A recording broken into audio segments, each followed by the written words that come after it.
Candy Mountain Forge asks, are you ABANA certified, and if so, to what level have you achieved? Additional curiosity, do you think you could achieve level 3 certification?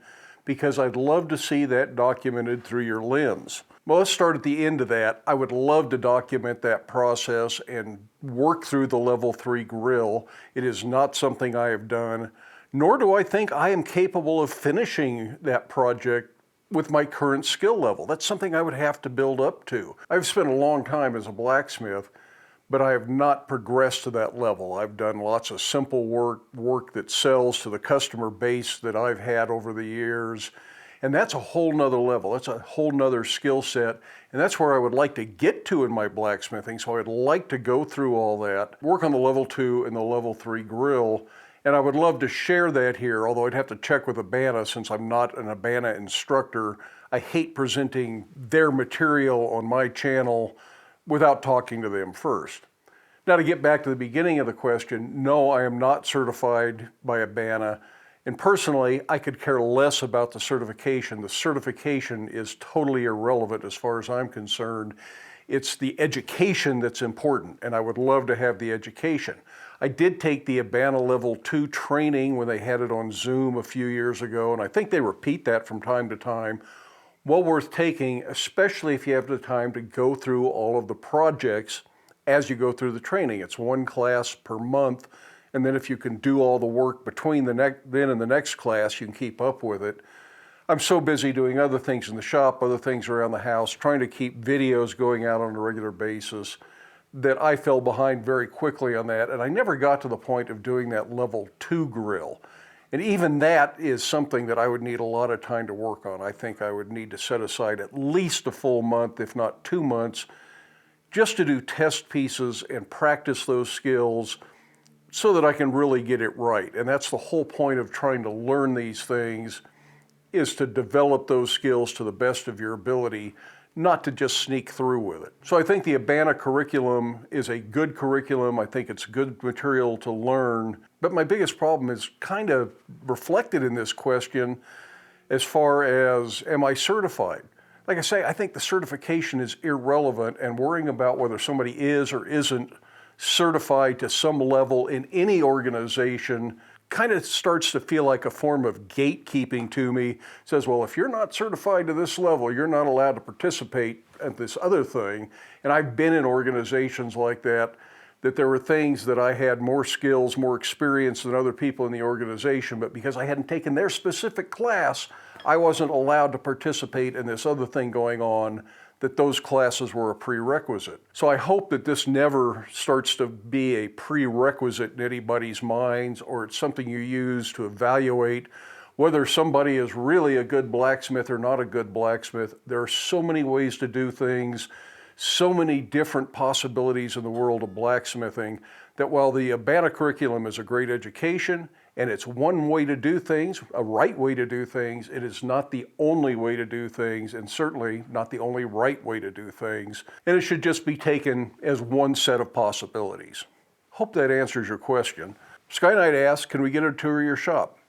Yes, you can. That's something I have planned. I will probably work on that video this afternoon after I'm done recording this video. So you may have actually already seen it by the time I record this video, or maybe it'll be next Sunday's video. Heck, I don't know. Michael's name, again, I'm sure I'm mispronouncing that, says, I'm trying to make a tree. I have got nice technique for leaves, but whenever I'm trying to do the stems, things go wrong with cold shuts. How do you work a tight radius or put a shoulder into something fine without cold shuts, but also not putting so much heat into the work that it burns?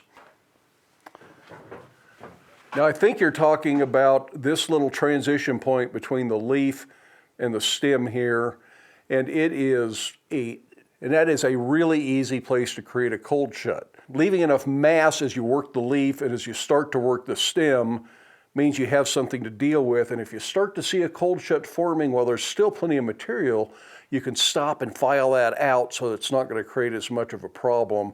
The other thing to do is keep a good even heat, which means you're going to have to reheat often because this is thin, lightweight material at this point and it's cooling down really fast. But having one part hot and the other part cold right where that transition is a really good way to create a stress in there that will break and will cause you problems. This particular leaf is too thin. I'll never finish it because it will break off. I can just tell that there's not enough material there to work with. As far as not burning it up, that's just a matter of good fire control. If you're working in a coal forge, that can be tough because it's easy to have hot and cold spots. A gas forge may be a better choice for that. You can turn it down so that it can't overheat the material, although it'll still scale up a lot.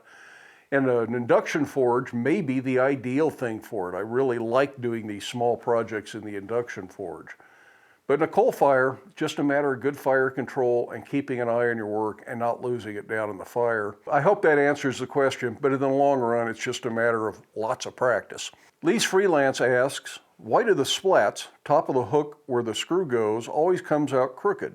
I don't think I've ever heard the term splats, but I'll take your word for it, that's what it's called. Seems I can't do it symmetrical. Any pointers? Thanks. That's really just a matter of hammer control. If your hammer is tipped one way or the other while you're working at the anvil, you're going to move more material that way and things are going to end up crooked. Keep an eye on it. If you're spreading it, you might start with a cross peen or a straight peen so that you can spread it evenly and get that spread started right before you go to the face of the hammer. But personally, I'm not above taking a file or a grinder and cleaning things like that up. If it's just a little bit over to one side, take the high side off and you can fix a lot of that stuff as long as there's enough material to do it without making that part too small. Triz says, my dad and I love your videos. When do I know if I'm good enough to sell my stuff? Well, that's really kind of a judgment call. Look at it and say, would you pay money for that? Would you pay the money that you need to get out of it for that? And more importantly, do you think somebody that has money would pay for it? To a large degree, blacksmiths are not making things for people in our own income bracket. We're making things for people in several income brackets higher than us. Most of us don't make the kind of money to afford the things we make. We're selling to people that actually have discretionary funds. But the people that have more money are also a little bit pickier about what they're buying. So you just need to be critical with your own work, evaluate it, ask your friends, your family, if you've got other blacksmiths around, find out what they think about it, and hopefully they'll be honest with you without being mean about it. Oh, your work really stinks.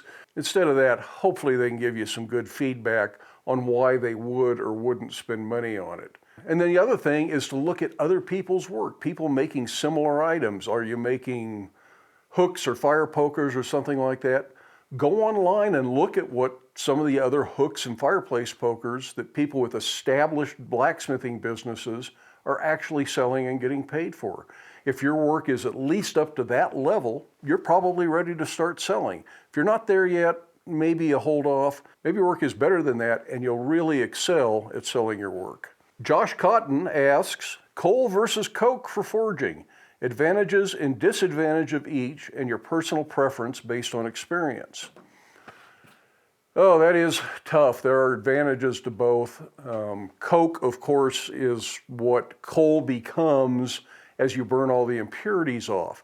But commercial coke is not really the same thing as the coke that you make in the forge starting with fresh coal. I don't know how commercial coke is made. It's still, the good stuff is still made from bituminous coal, and it's a good high BTU fuel. It's very clean, but it has different burning properties than the coke that you make in the forge as you're working in the forge. The big advantage to coke is that it doesn't smoke. Now, it could still be putting out carbon monoxide. You still need a good forge chimney and a hood, still need good ventilation in the shop, but you're not putting out clouds of smoke up the chimney that could annoy the neighbors, so it's a lot cleaner fuel to work around. The biggest problem that I find with commercial coke is that it likes to go out. If you don't have a constant draft going to the coke, your fire is going to go out even in the time that it goes, even the time you're taking at the anvil, working the material, between taking a heat and the fire, your fire is losing a lot of energy and you need to have air going to that fire continuously.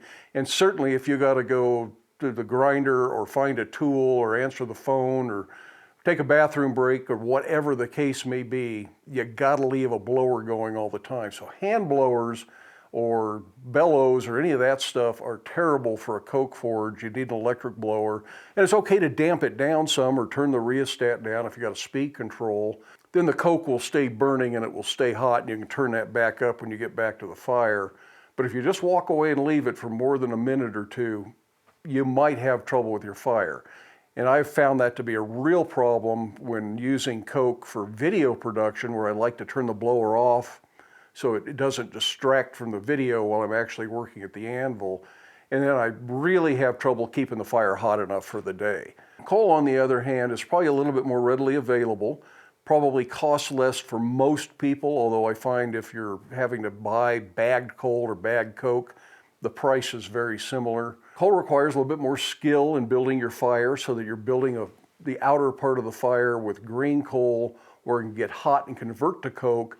Then you're only pulling the coke into the actual fire, and you should have a smokeless fire that way. Most people are not perfect at that, and you're going to have smoke off and on throughout the day when you pull a little bit too much green coal into the fire. But it's something you can learn, and it's a good skill to have. Now, because it's fresh coal and it hasn't had the impurities burned off, a lot of those impurities are going to melt down and form clinker. So you're going to get more clinker with coal than you will with coke.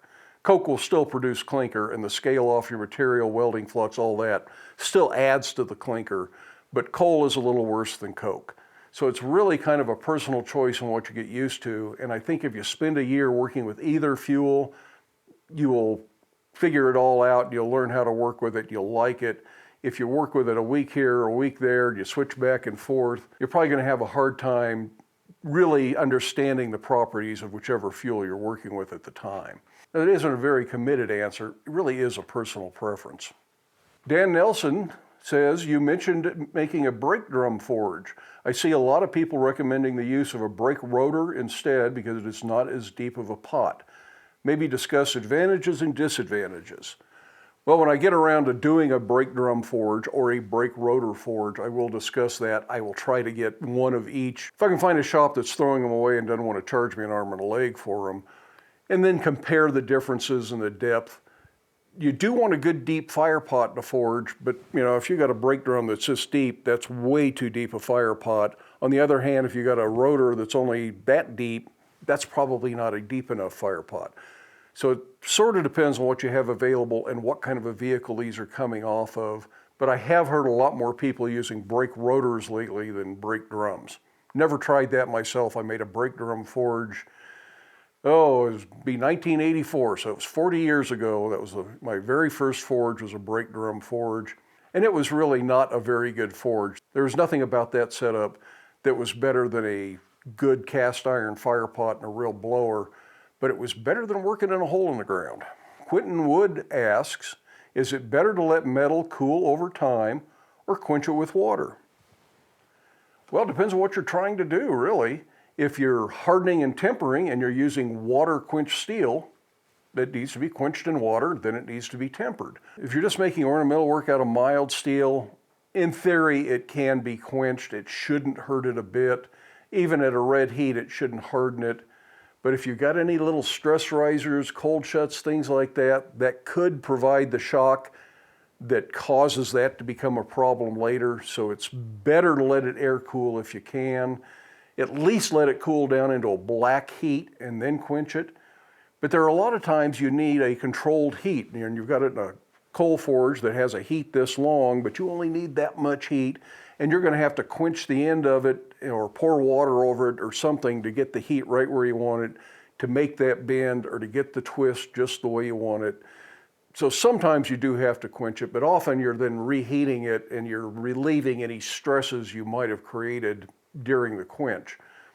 So best practice, let things air cool. Reality is we all quench a lot of stuff just to get on with the project. Herb Phillips asks, where do you get your coal? Been looking for a reliable source for clean forging coal.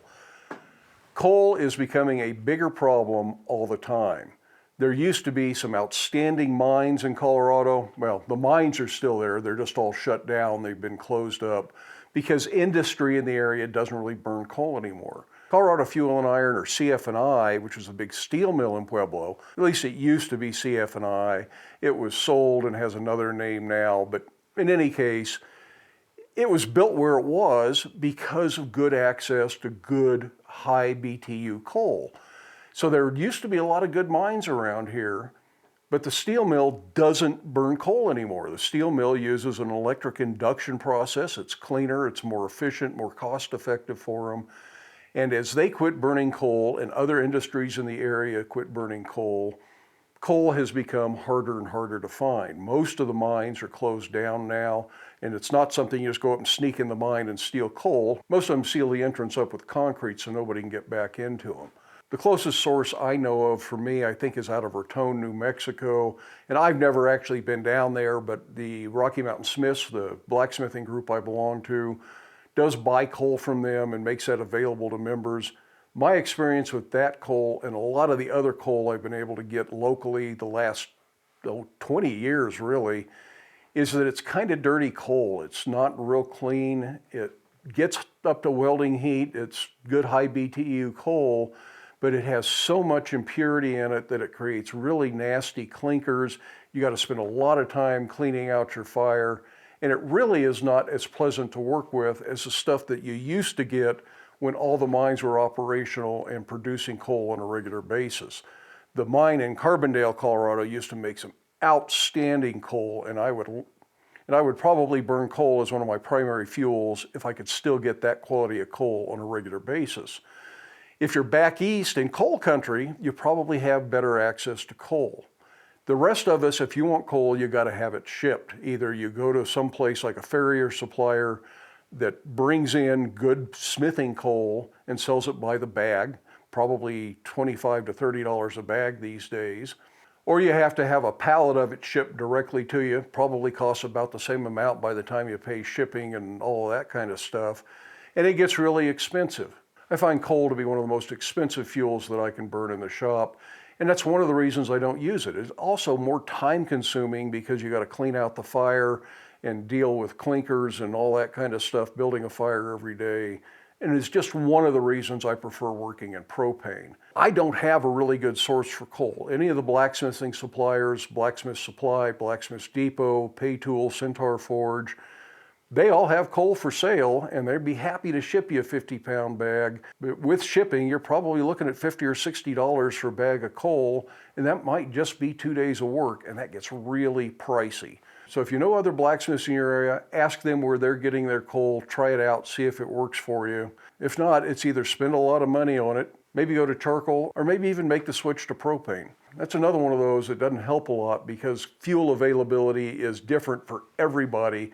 And when you start looking globally, it is even more varied what people have available to them.